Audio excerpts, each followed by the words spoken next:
Lorsque nous sommes sauvés, nos péchés sont complètement pardonnés.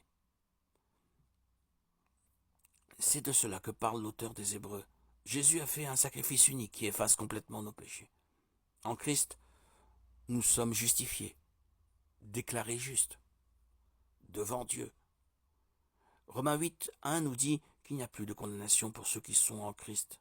Romains 8, 31-39 est un beau discours sur notre sécurité en Christ.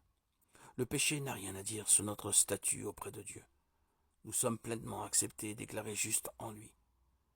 Dieu ne se souvient pas de nos péchés dans la manière dont il nous traite. Au contraire, il nous traite comme des justes. 2 Corinthiens 5, 21 dit « Celui qui n'a pas connu le péché, il l'a fait devenir péché pour nous, afin que nous devenions en lui justice de Dieu. » De cette manière,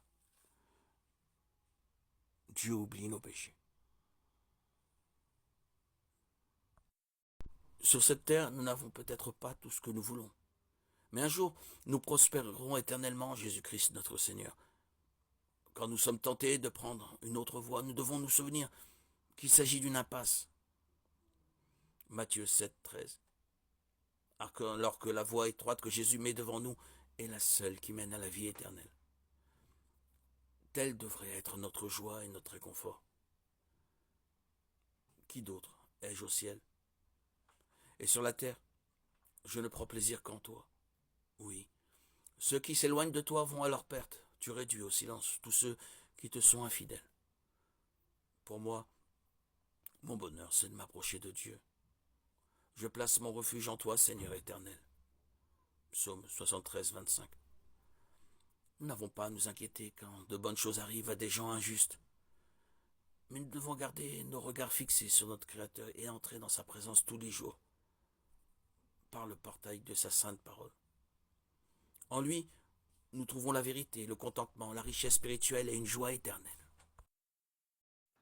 Bientôt, les portes des cieux seront grandes ouvertes devant les enfants de Dieu, que le roi de gloire accueillera par ces paroles qui charmeront leurs oreilles, telle la musique la plus suave.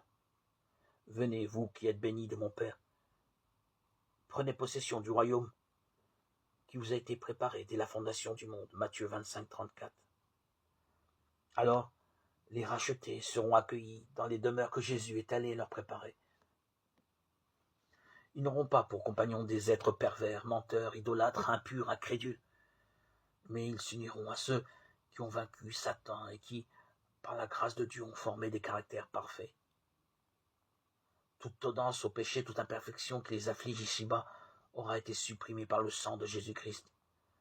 Ils auront pour partage la magnificence de sa gloire, surpassant de beaucoup celle du soleil.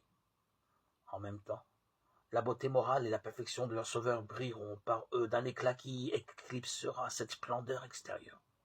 Ils seront sans tache devant le grand trône blanc.